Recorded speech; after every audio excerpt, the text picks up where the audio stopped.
atau kelakuan mensediakan bagi segala sembahyang. Artinya mempersiapkan, siagakan dahulu sebelum kita waktu sembahyang sampai. Karena orang yang menyiapkan itu sama halnya dengan orang yang menyambut menyongsong.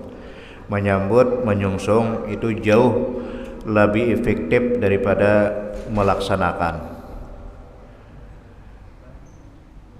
Jadi kita siapkan segala macamnya demi terlaksananya sembahyang 5 waktu. Bermula sunat engkau tidur pada waktu al-qailulah. Sudah ini belum ada? Al-qailulah tidur jam 10, jam 11 menjelang gelincir matahari. Itu tidurnya para ulama-ulama Allah, para wali-wali Allah.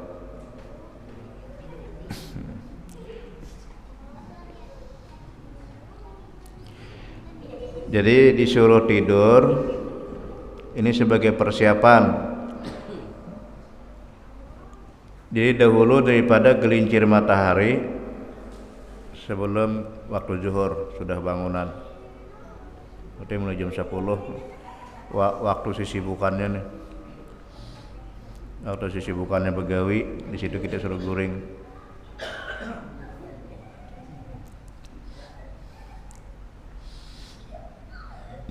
Karena tidur pada waktu itu menolong akan bangun pada malam, pada tahajud. Jadi membantu menolong kita hendak beribadah malam.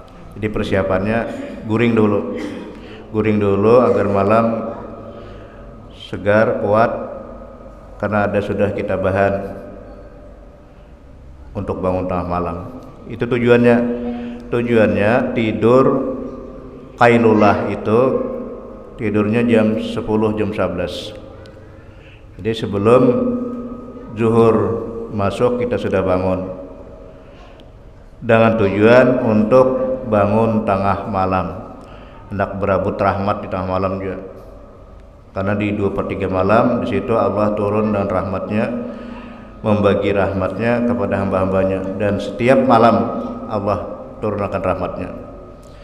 Jadi disuruh bangun sebelum zuhur, jangan guring melewati zuhur. Namanya tidur qailulah. Karena mengerjakan sembahyang tahajud atau karena berjaga pada buat kebajikan yang lain daripada sembahyang tahajud. Apapun tujuannya, hendak bangun tengah malam lah, hendak mengaji kan, hendak berzikir kan, hendak tahajud kan, atau witir, itu kita persiapkannya sebelum malam. Siang kita tidur dulu setumat saja. Tidur yang disunatakan. Jadi tidur yang disunatakan itu jam 10, jam 11. Kalau tidur setelah sembahyang subuh itu yurisul faqra, mewariskan kefakiran. Jadi mewariskan kefakiran, tidak akan bisa mau nyaman orang guring setelah sembahyang subuh. Adapun tidur setelah asar yurisul junun, mewarisi gila. Jadi mewarisi gila, tidur di setelah asar yang dirutinkan ya. Terus menerus, bila basar guring, akhirnya apa gila. Tuh jangan yurisul junun. Jadi tidur yang disunatakan itu tidur jam 10, jam 11. Biasanya di pondok pesantren tuh bekancingan jendela tuh jam kayak itu. Orang guringan.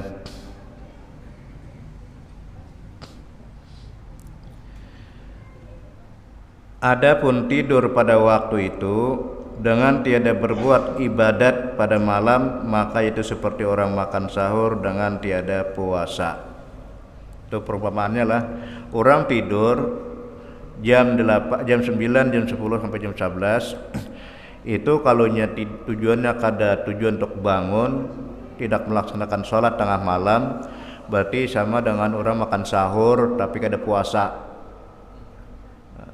Sahur itu kan membantu untuk kuat siang puasa. Jadi sama orang makan sahur, siang ada puasa. Begitulah perumpamaan bagi orang yang tidur jam kailulah tapi kada bangun tengah malam pada sembahyang, bangun aja cuma bakami aja. Bakami minum guring pulang. Ya berarti sama dengan makan sahur kada puasa.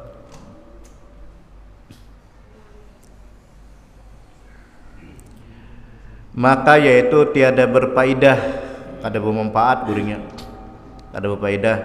Dan hendaklah engkau bangun dahulu daripada waktu zuhur supaya engkau bersedia mengerjakan sembahyang zuhur pada awal waktu. Jadi jangan tidur melewati waktu zuhur. Jadi bangun sebelum waktu zuhur supaya kita dapat mengerjakan sholat zuhur di awal waktu. Jadi kita diatur supaya agama mengatur kita, menasihati kita, membimbing kita nangka ini na jalan yang bagus, kini jalan yang baik itu agama solusi. Jadi bangun sebelum waktu zuhur yang niat kita supaya dapat melaksanakan sholat zuhur di awal waktu.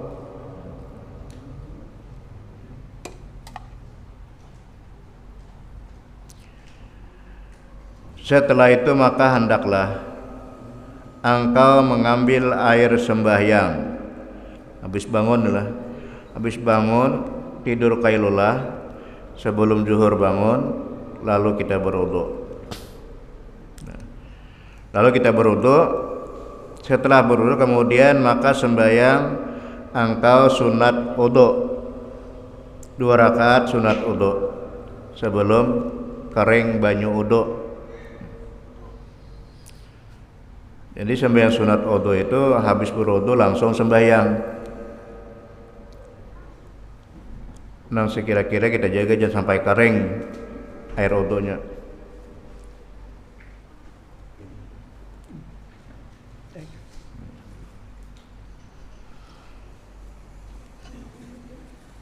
Ini sembahyang sunat wudu ini secara hadis karena ada dalilnya. Cuma Nabi menyetujui, Nabi gembira, Nabi suka mendengar Bilal bin Rabah melaksanakan amal sidin bilanya wudu sembahyang itu amalnya Bilal bin Rabah.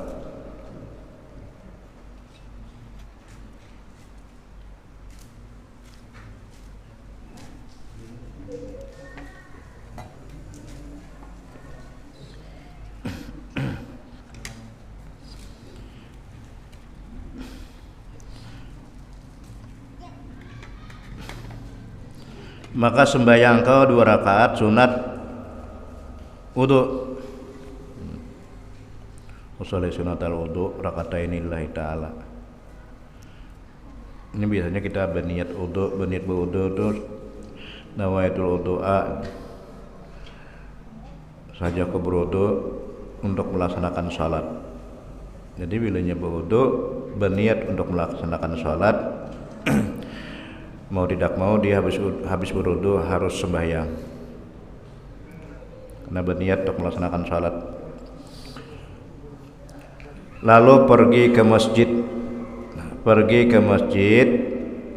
Jadi sembahyang sunat wudunya di rumah.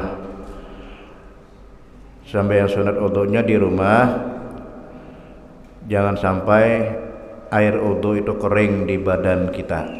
Bila kering gugurlah sudah sunat wudu.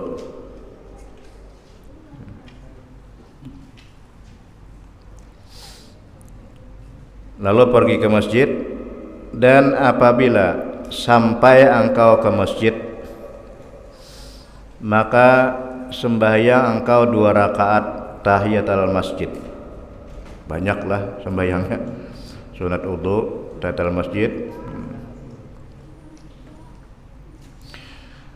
Jadi penghormatan tahiyatul masjid itu penghormatan terhadap masjid karena masjid itu tempat sujud, tempat ibadah, rumahnya Allah. Jadi rumahnya Allah, tempat sujud, tempat khusus ibadah. Jadi bila masuk hormatilah masjid dengan melaksanakan tahiyatul masjid. Dan apabila engkau dengar akan bank, maka hendaklah engkau jawab akan dia. Ini menambah income kehusyuan dalam melaksanakan salat, mulai di wudu dulu. Jadi wudu, kemudian sunat wudu, setelah itu berangkat ke masjid, sampai ke masjid tujuan kada lain kecuali untuk salat. Tujuan terkecuali untuk salat. Itu ada hadisnya, Pak. Man tawaddo'a fa ahsanal wudu'a summa masya ilal masjid. Barang siapa berwudu dan memperbaiki wudunya, kemudian dia berjalan untuk menuju masjid, kana bi kulli khatwatin, tiap-tiap satu langkahnya Allah angkat derajat dan Allah tebus dosanya, hapus dosanya, dan Allah berikan kebajikan. 3 dapat salangkahnya. Kemudian berangkat sampai ke masjid. Di masjid, qabla dakhalal masjid, sebelum masuk masjid, dia perhatikan bahwa ini adalah rumah Allah, dan ingat akan kaki kanan masuk. Bacalah sholawat 3 kali. Lalu setelah masuk ke masjid, dia sudah melaksanakan sholat. Setelah sampai ke masjid, dia masuk ke masjid, dia sudah melaksanakan sholat, meskipun belum dilaksanakan sholatnya. Sudah dinilai, dihitung dia melakukan sholat. Sudah masuk ke masjid, dan selama dia menunggu sholat, karena sholatnya belum sampai, dia menunggu sholat. Setelah tatar masjid, dia dihitung sembahyang. Dan apabila dia berdoa pada waktu itu di dalam masjid, belum menunggu sembahyang, dia berdoa pada waktu itu, Allah malu tidak mengabulkan. Jadi misalnya 10 menit lagi waktunya sampai, dia sudah duduk dalam masjid, dihitung sembahyang dan berdoa, doanya kabul. Dan pada waktu itu malaikat rahmat gemuruh mendoakan kita 3 macam permintaan. Pertama, Allahumma ghfir lahu, ya Allah ampunilah nam duduk menunggu sembahyang. Yang kedua, Allahumma rahamhu, ya Allah berilah rahmat kepada hamba Allah yang duduk menunggu sembahyang. Yang ketiga, Allahumma tub alaih, ya Allah berikanlah tobat atasnya. Nah, lalu dia salat berjamaah tepat pada awal waktu. Selama dia belum keluar pada masjid, dia dijamah terus oleh Allah Ta'ala kepalanya dengan rahmat Allah. Itu ada hadisnya. Nah, jadi di sini kemudian maka sembahyang. Artinya bila waktu orang bang azan, jawablah apa yang diucapkan oleh abang, oleh orang tukang bang, kecuali 2 hayyalah shalah dan hayyal falah. Itu jawabannya la haula wala quwata illa billahil aliyil azim. Bila asyhadu an la ilaha illallah, kita jawab juga asyhadu an la ilaha illallah. Ini guru ulun dulu berpesan, kalau orang mengucapkan asyhadu an la ilaha illallah, kita jawab dengan ana asyhadu an la ilaha illallah, tambahi ananya. Bila wa asyhadu anna muhammadar rasulullah, tambahi ana asyhadu anna muhammadar rasulullah. Jadi seluruh darah, daging, tulang, sumsum semuanya menjadi saksi di saat kita mengucapkan menjawab bang. Ditambahi anaknya.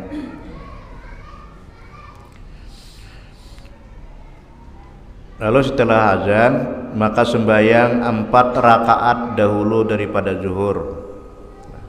Jadi sembahyang 4 rakaat dahulu sebelum zuhur namanya qabliyah zuhur. 4 rakaat, nang sanggup 4, karena 4 ini makamnya makam tasawuf, makam fikih cuma 2 aja.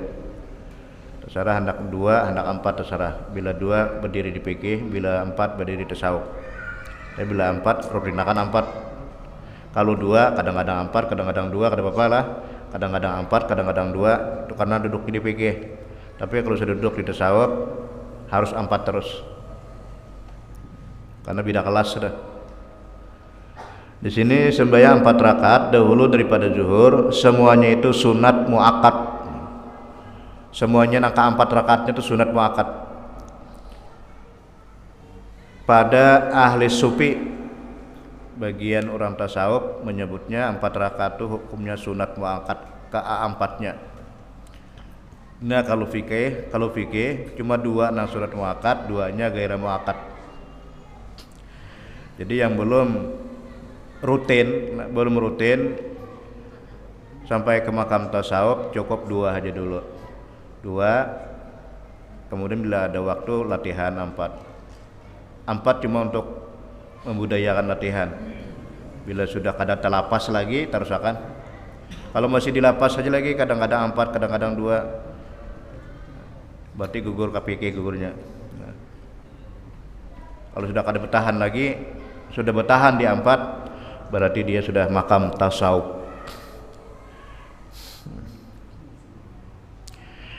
Karena sabda Nabi sallallahu alaihi wasallam, man shalla qabla zuhri arba'an kana qa'idkim raqabatin min bani Ismail.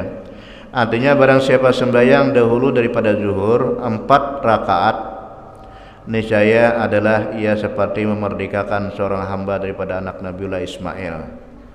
Itu anunya ganjaran salat sebelum zuhur 4 rakaat. Sama dengan memerdekakan anak Nabiullah Ismail. Jadi rawatib 5 itu qabliyah subuh, qabliyah zuhur, ba'diyah zuhur, qabliyah asar, qabliyah maghrib, ba'diyah maghrib. Nang kada hadisnya apa qabliyah isya. Jadi qabliyah isya itu hadisnya kada, cuma hadisnya disunatkan di antara dua bang dan azan disunatkan sembahyang itu aja. Disunatkan bagi antara azan dan iqamah itu salatnya termasuk di situ aja sembahyang qabliyah isya. Kalau sunat secara disebut Rasulullah ada. Makanya sunat sebelum isya itu sunat ghaira muakkad. Terserah nanti digawe terserah. Kalau sebelum maghrib masih ada hadisnya. Nah sebelum maghrib bila hendak digawe jadi bila hendak kada itu ada perintah sebelum maghrib. Tapi kalau sebelum isya kada ada. Nah ada cuma hadisnya setiap antara azan dan qamat boleh sembahyang. Nah kalau isya habis isyanya tuh muakkad telah. Di sini sebelum zuhur ada hadis ini, man shalla qabla zuhri arba'an kana qa'idkin raqbatin min bani Ismail. Barang siapa sembahyang dahulu daripada zuhur 4 rakaat, niscaya adalah ia seperti memerdekakan seorang hamba daripada anak Nabiullah Ismail alaihissalam. Berapa tabusannya saya timbang amas tuh. Berapa hambanya anak Nabiullah Ismail. Dan lagi sabda Nabi sallallahu alaihi wasallam, man shalla arba'an qabla zuhri ghafara dzunubahu yaumahu zalika. Artinya barang siapa sembahyang 4 rakaat dahulu daripada zuhur, niscaya diampuni dosanya pada harinya itu setelah itu. Artinya pada waktu sama dengan lahir, hari dilahirkan, kayak dilahirkan ibu, suci, bersih, kada sin dosaan lagi, dihapus dosanya. Ini sebelum zuhur.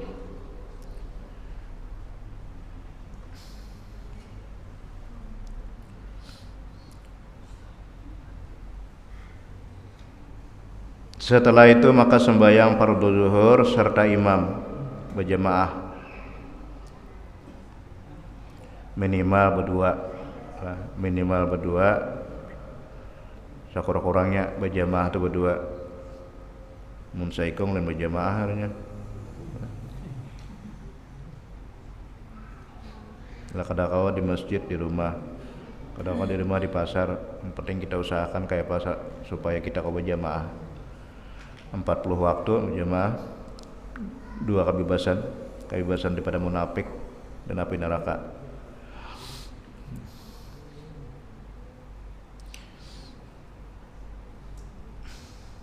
Kemudian maka sembahyang ke 4 rakaat kemudian daripada zuhur. Ini tak kuat hadis inilah. Nah, sudahnya nih, sudah zuhur. Karena sabda Nabi sallallahu alaihi wasallam, "Man hafaza ala arba'i raka'atin qabla zuhri wa arba' rakatin ba'daha harramahullahu 'alan nar." Haram jasad kita di neraka. Barang siapa memeliharakan atas sembahyang 4 rakaat dahulu daripada zuhur dan 4 rakaat kemudian daripadanya, niscaya diharamkan Allah akan jasadnya itu atas api neraka. Mulai latihan di 2 dulu lah. Latihan di 2 sebelumnya, 2 sesudahnya. Kina sudah kawa diselangi dengan 4, selangi dengan 4. Kina isok ada kawa 2 pula. Kina sakawa tambahi 4 pula. Jadi akhirnya bisa membudaya. Nah kau dilapas lagi 4. Jadi bila sudah kau ke 4-nya sebelumnya belah, haramallahu jasadahu minan nar. Haram jasadnya dari api neraka. Jadi yang namanya haram karena kau menyentuh api neraka.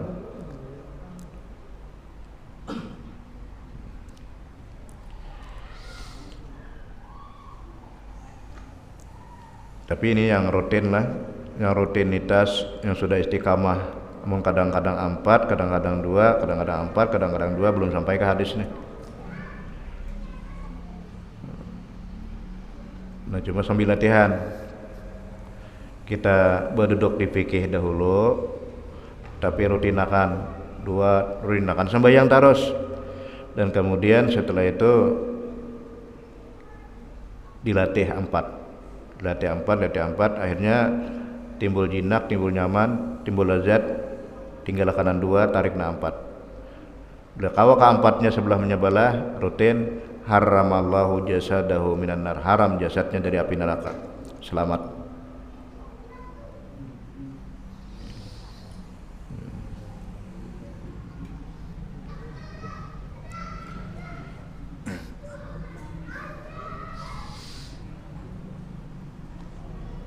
Syahdan, jangan engkau masgul.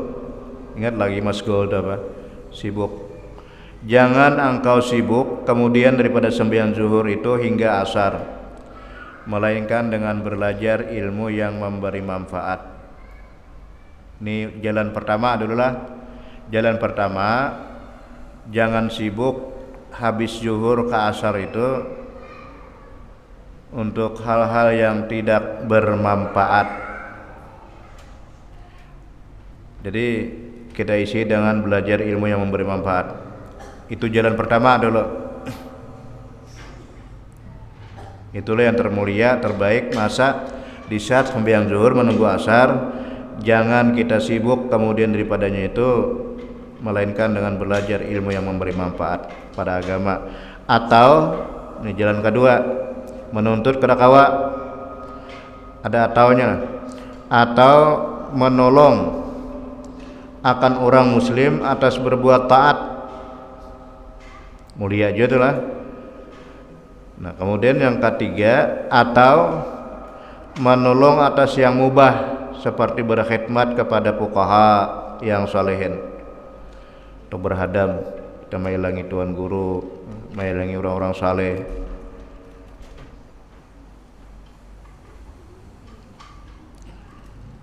Itu ya kalau ada bini hamil, bini mengandung, mulainya mengandung, bawa hilang ke tuan guru 40 orang guru. Kita ilangi guru situ, membawa anak bayi yang di dalam nih, memperkenalkan lawan tuan guru. Jadi setiap guru tuh ada doanya masuk ke dalam rahim bini kita. Kena isok kena katuan guru sana pulang, isok katuan guru sana, kena pakan sampai 40 guru. Karena orang saleh, para orang saleh.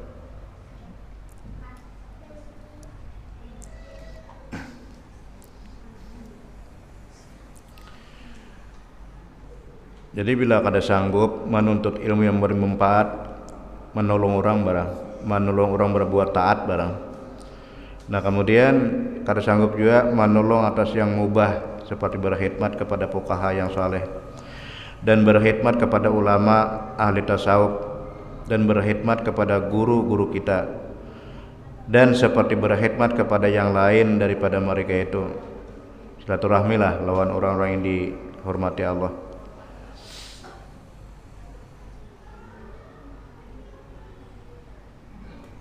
Yaitu segala orang Islam, atau masgul engkau dengan berusaha mencari belanja.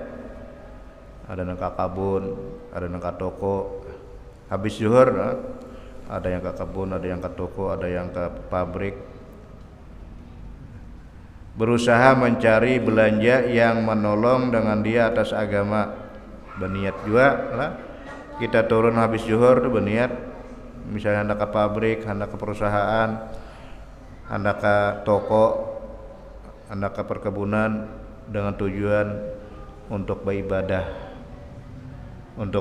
menolong beribadah. Berarti turun kita menjadi pahala.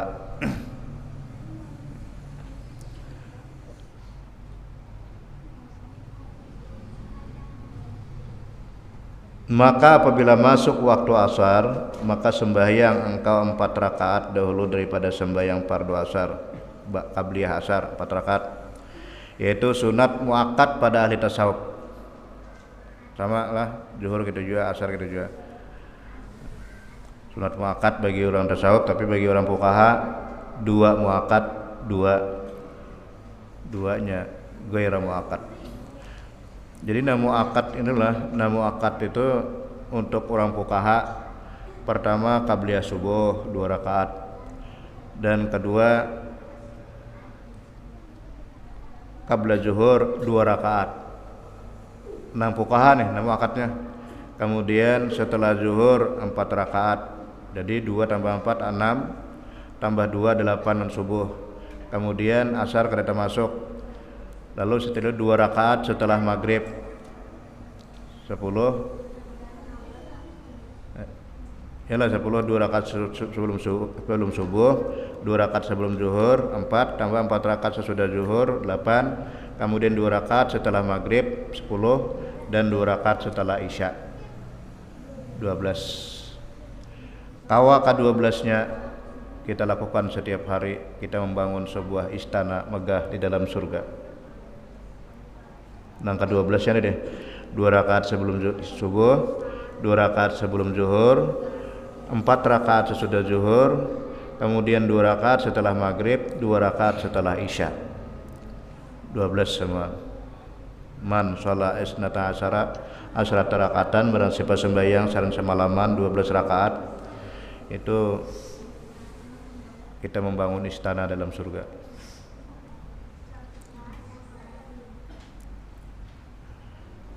Jadi sunat muakkad setelah sebelum asar 4 rakaat.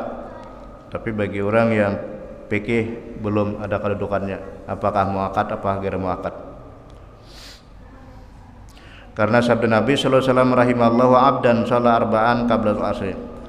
Artinya memberi rahmat Allah taala akan hambanya yang sembahyang 4 rakaat dahulu daripada fardhu asar. Dan lagi sabda Nabi sallallahu alaihi wasallam, man shalla qabla al-asri arba'an harramahullahu 'alan nar.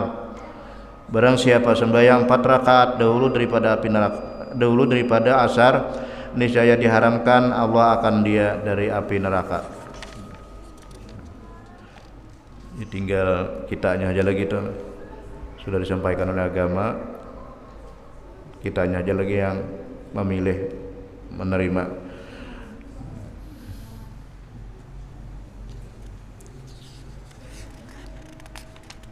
Batasi ya.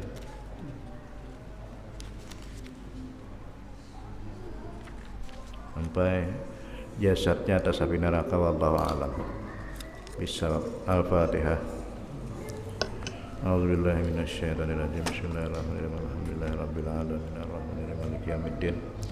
Iyyaka na'budu wa iyyaka nasta'in ihdinas siratal mustaqim siratal ladzina an'amta 'alaihim ghairil maghdubi 'alaihim waladdallin. Amin. Amin ya Allah ya Karim. Bismillahirrahmanirrahim. Alhamdulillahirabbil alamin wassalatu wassalamu ala asyrafil anbiya'i wal mursalin Sayyidina wa maulana Muhammad wa ala alihi wa sahbihi ajma'in. Allahumma inna nas'aluka ilman nafi'a wa qalban khashi'a wa amalan mutaqabbila wa rizqan halalan thayyiban wa wasi'an katsiran wa bil afwika wa karamika ya